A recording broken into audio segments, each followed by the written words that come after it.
Right, thank you so much for making time for this special edition. And of course, we are having a very great conversation right here on the CPHIA 2022, right here on CNBC Africa. It's a CNBC Africa special, and my name is Eugene Anangwe. I'll be introducing my panelists right here. We have Dr. Brenda Asimwe Katera, who's the Country Director for Clinton Health Access Initiative. And we also have Dr. Pafe Uwalirai, who's the Head of Planning, Monitoring and Evaluation and Health Financing Department in the Ministry of Health right here in Rwanda. And also with us is Dr. Patrick Ndimubanzi, who's the Executive Secretary for Human Resource for Health Secretariat, that is HRH, joining us right here for this great conversation. Thank you so much, ladies and gentlemen, for making time. I want to start off with Dr. Brenda Asimwe, and the first question that I want us to have right here today is on the significance for Africa to have its say in public health, because a lot has been said, because a lot of situations have been happening across the continent when it comes to health, but we've seen international interventions coming in. But at what point do we have the continent having a say in its public health? Talk to us a bit about that, Dr. Brenda. Thank you so much, Eugene. If we may start off, let's just say that Africa is home to over 1.2 billion people, and this is projected to increase to 2.5 billion people by 2050. Mm-hmm. With that population, we still have the highest incidence of public health emergencies in Africa. Looking at COVID, Ebola, and all the other emergencies that are coming up. Mm-hmm. In addition, 90% of our malaria deaths are happening in Africa. Africa is home to over 2/3 of people living with HIV. Africa is the second most affected continent by tuberculosis. Non-communicable diseases are rising. Over 12 countries now report non-communicable diseases accounting for around 50 to 80% of the deaths annually in their countries. And several other issues that are based in Africa. And no one is going to solve the problems for us, except we as Africans rise up and work together with the partners that have been working alongside us all these years. But we have to be at the forefront. We have to drive the agenda. We have to own the context and come up with our own innovative driven solutions for Africa. So we really have to look internal to get the solutions to solve our problems. Interesting. Look internal, own the interventions, own the process, be at the forefront. That's interesting. I want to bring in Dr. Parfait. Dr. Parfait, I know you might want to also step in on this particular question, but as you do that, I want also to hear from you on the way the pandemic affected, Africa health programs, and how CPHIA is going to bring a solution in regards with other looming health crises or threats that probably could be coming our way, God forbid, in future. Thank you for the question. So, as we all know, the pandemic has a detrimental impact on the different sectors, including the health sector, but also the economic sectors. And the COVID pandemic, specifically the COVID-19 pandemic, threatened all the gain that we had in the HIV, malaria, and TB. Whereby we have critical resources and workforce to tackle the new resources, as it has been trained from all these again to tackle the new viruses. Mm-hmm. So the conference seemed on preparedness for the future pandemic and the post-pandemic recovery, and Africa at the crossroad. It's a unique opportunity for us as African to have all the researchers, policymakers, stakeholders coming together to share perspective and also research findings, also evidence about how can we build a resilient health system and on the continent, and being better prepared for the next also emerging other public health threats. Thank you very much. Thank you very much. But then also, could you also say a word on that first question that Dr. Brenda intervened on the issue of the importance of Africa to have its say in public health? Where do you stand on this particular issue? What's your take on that? So thank you very much, Eugene. So for the Africa, as rightly mentioned by my colleague, we have made some very good progress, and some of the areas, as Shiraz mentioned. So we need to ensure that all our people have access to healthcare without any financial hardship, as a commitment to the universal health coverage.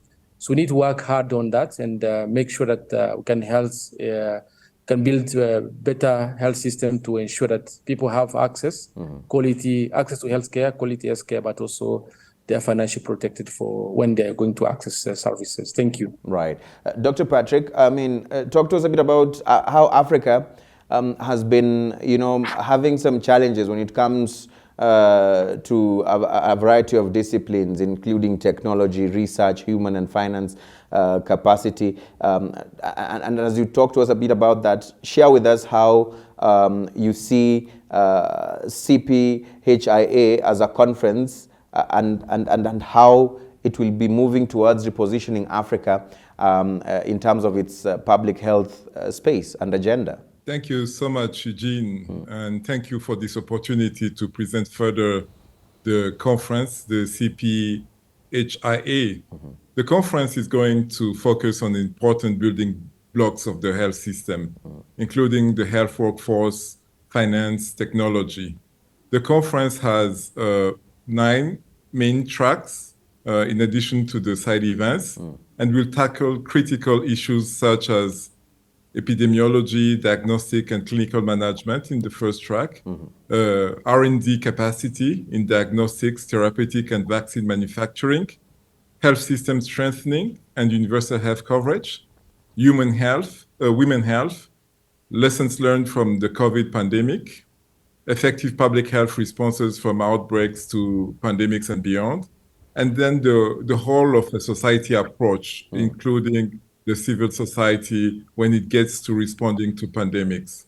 We'll also tackle how it's important to refocus on the diseases like HIV, TB, malaria. And finally, we will also address non-communicable diseases as a growing public health issue in Africa. It's an important forum where we'll be sharing lessons learned and drive good practices to maximize win-win investment that can build more resilient health systems. It's important to note that CPHIA is not just a conference like any other that happens every now and then, one year and the other year. It has to be a continuous African effort to building public health institutions and also continuous efforts to strive towards having better or the best services in the health system for our populations. Right. That's very interesting. And looking at the synergies that will be created from this conference, it brings me to the question that I'm going to ask Dr. Brenda on the role of science in shaping African health systems and how the Clinton Health Access Initiative is contributing to that. Dr. Brenda. Thank you so much, Eugene. Science is very critical if we're going to be evidence-informed and have policies and interventions that respond to the needs on the ground. And the only way to know those needs is to have the data and have science that will highlight them. And it's important that if we're going to build strong public health institutions in Africa, they have to be built on a foundation of scientific evidence, and this will empower them to also respond timely and in an adequate manner to the emerging threats that we are seeing in Africa. So as really data has to drive everything that we are doing, right?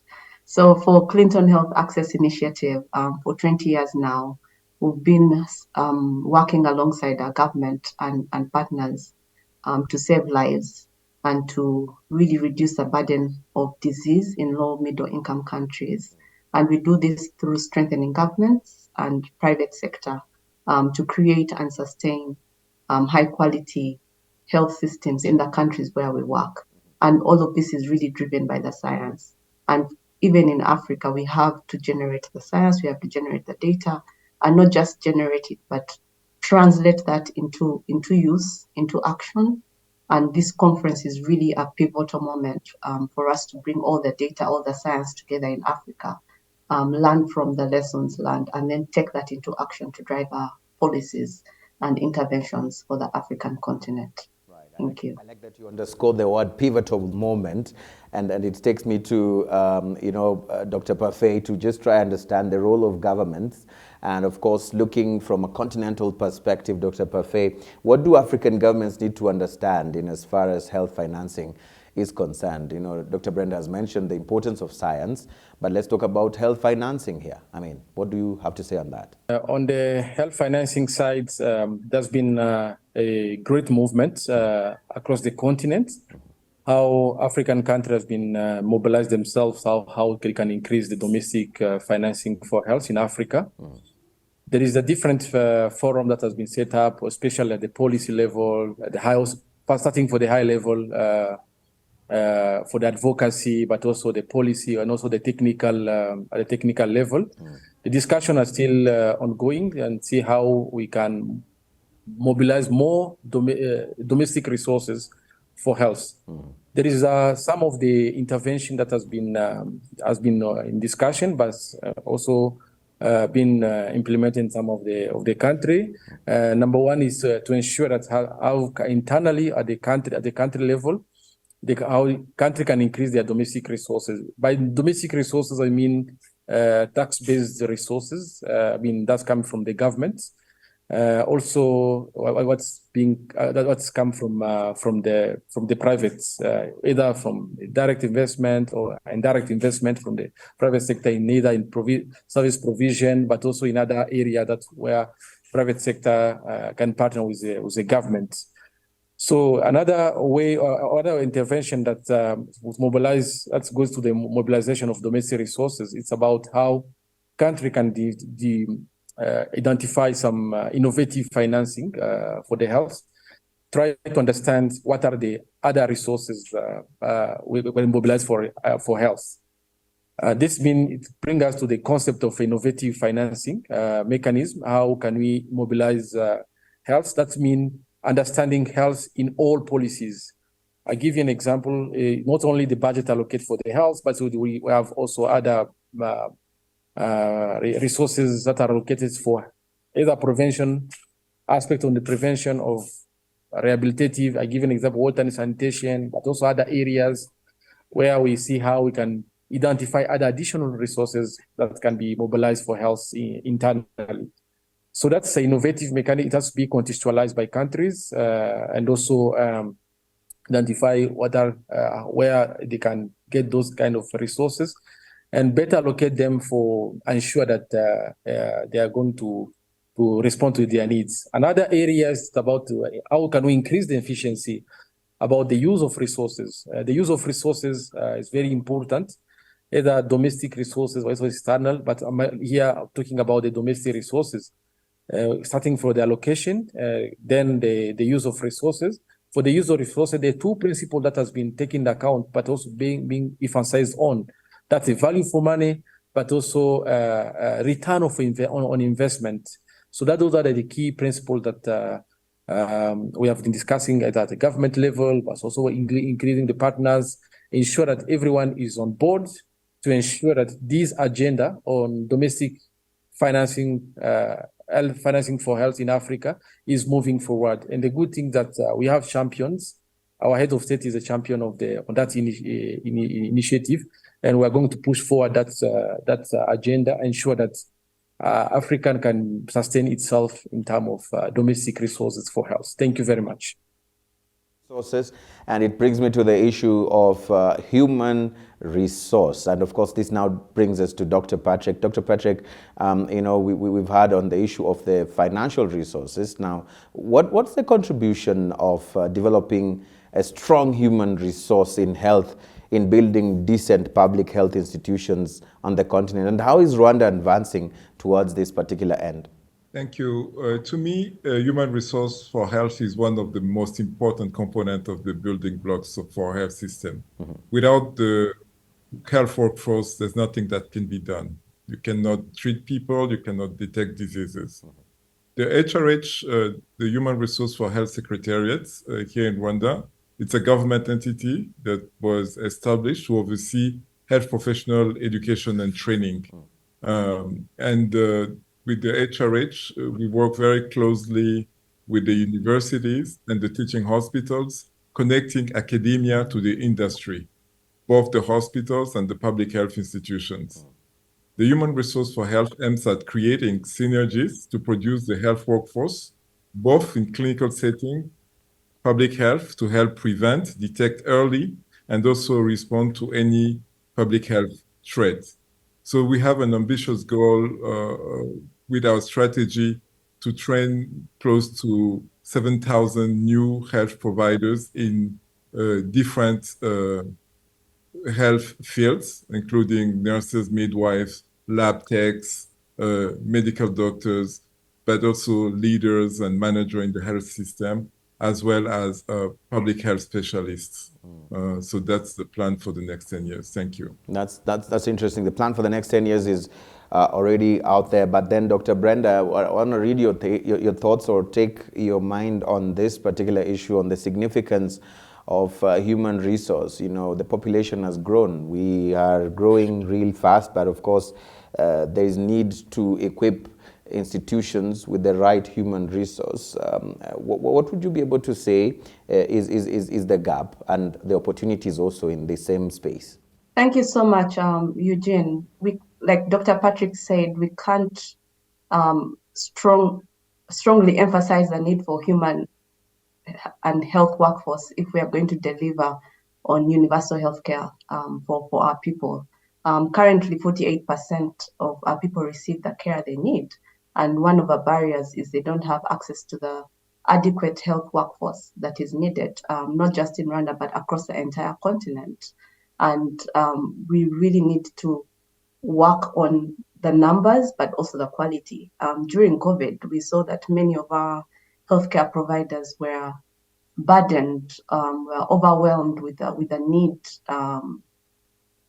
that was on the ground. Many had to be diverted from routine services like immunization and other care because the quantity was not enough, and they had to be diverted to the COVID pandemic. That shouldn't happen. We should have an adequate number of trained healthcare workers, not just at the facility level, but also community level health workforce. And not just the nurses, doctors, but the entire ecosystem around providing health services for our people. So it's really critical, and I'm glad that in the new public health order that the Africa Union and Africa CDC are championing, it's one of the pillars of the new public health order to really strengthen the health workforce on the continent. And there have already various mechanisms that are being put into place to ride on the various momentum and initiatives that are happening. So we look forward to an Africa where we have the adequate number, right quality, and a sustainable workforce that is motivated, that is retained, and is delivering the services that our people need. Right, and this gives me the cue to now pick your thoughts in terms of your closing remarks. For those who might not attend or are planning not to attend the CPHIA 2022, what do you think they'll miss out on that you think if you said it right now, they might reconsider coming or participating? Thank you. No one should consider missing, truthfully. Yeah. And like I mentioned earlier, this is a moment that shouldn't be missed. We can't allow history to repeat itself. We saw during COVID-19 at the start, Africa was scrambling for vaccines. We were left behind in accessing life-saving essential medicines and commodities. And we need to learn from those lessons. So this conference is going to provide a platform for collective efforts, for collective participation, for people to share perspectives, to share research findings that are going to strengthen the scientific collaboration and innovation. And it's really going to act as a catalyst to build our own resilient health systems in Africa. So everyone should come and learn, but also share the experiences. So please go and register today. Do it without fail. Thank you. Right now, Dr. Parfait, you have the absolute final word as the host right here, just to talk to us a bit about why it is important for those who are intending to come, especially from an intergovernment partnerships perspective, and those who are interested in the health sector coming to these particular events. What would you be telling them in your closing remarks? Thank you very much, Eugene. As you mentioned, so the message is clear. So the people of Africa deserve the right for health, and we have the potential to advance or accelerate our economic development by providing the best care for our people. Mm-hmm. And we all know that healthy people are also the productive people. They also contribute to the economic development of our country. So the other thing that I want to mention is the only difference that we all, most of the time, trying to understand is the difference between developed country and also developing countries. It's only two things: ill health and also low life expectancy. So if we can manage to build a strong health system, better quality, providing better quality of care, including all the inputs of the health system, you qualify human resource, better supply chain, and also data system also in place, we can be able to build a strong health system. The other thing what I wanted to mention, we need to shift, also change our mindset about this aid-driven priority and trying to advance our agenda depending on the needs that we have at our continent, contextualize in our settings what we have as a priorities, trying to advocate, but at the same time trying to mobilize more resources domestically to ensure that we can sustain all the gain that we have in the sector, but also pushing forward the global health agenda, but also the public health agenda in Africa. At the final word, again, welcome to all delegates to the CPHIA conference in Kigali. We look forward to connecting with you, discussing with you, sharing ideas, building some strategic partnership to ensure that the health of our people can be more improved, strengthened, but also have Africa reach its ambition, the vision. So the Africa we want. Thank you very much. Thank you. Thank you very much, Dr. Parfait, the head of Planning, Monitoring and Evaluation and Health Financing Department in the Ministry of Health right here in Rwanda. I want to say thank you to Dr. Patrick Ndimubanzi, the Executive Secretary for Human Resources for Health Secretariat, and of course Dr. Brenda Asimwe, who's the Country Director for Clinton Health Access Initiative. Ladies and gentlemen, thank you for making time, and of course see you all at the CPHIA 2022. As always, my name is Eugene Anangwe. Goodbye for now.